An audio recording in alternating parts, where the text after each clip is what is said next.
एक बार की बात है, दूर पहाड़ों के उस पार एक खूबसूरत घाटी थी, जिसका नाम रंगीलपुर था।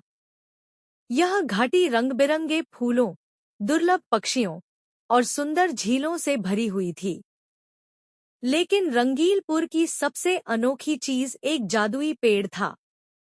उस पेड़ के पत्ते सोने जैसे चमकते और शाखाएं चांदी की तरह दमकती थी। जब हवा चलती तो उससे एक मधुर धुन निकलती जो सुनने वाले के दिल को सुकून देती। इस जादुई पेड़ की रक्षा एक नेकदिल और सुंदर परी करती थी, जिसका नाम जर्मीना था।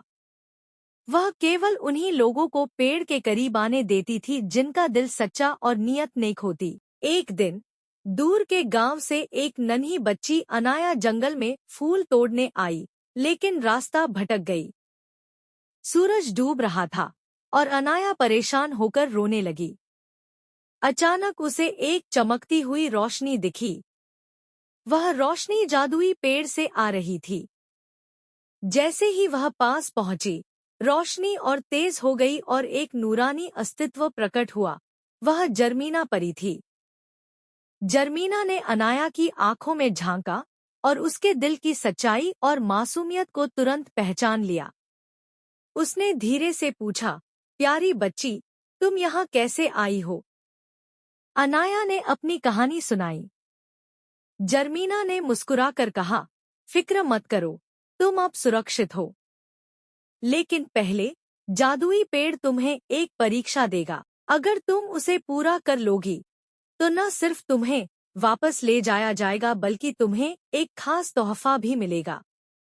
पेड़ की शाखाएं हिलने लगी और एक आवाज गूंजी, प्यार, सच्चाई और बलिदान का मतलब समझाओ। अनाया ने सरलता से कहा, प्यार वो है जो माँ अपने बच्चों से करती है, सच्चाई वो है जो हमें अच्छा इंसान बनाती है, और बलिदान वो है जो दूसरों के लिए कुछ छोड़ देने का नाम है। पेड़ चमक उठा और उसके एक पत्ते से एक सुनहरा सितारा नीचे गिरा।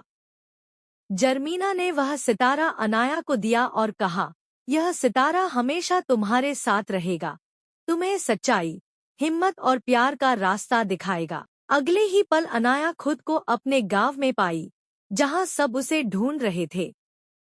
वह सितारा उसके गले में जगमगा रहा था। अनाया ने अपनी बाकी जिंदगी दूसरों की मदद और सच्चाई के रास्ते पर बिताई, और रंगीलपुर की वह परी कभी कभी उसके सपनों में आकर उसे रास्ता दिखाती रही।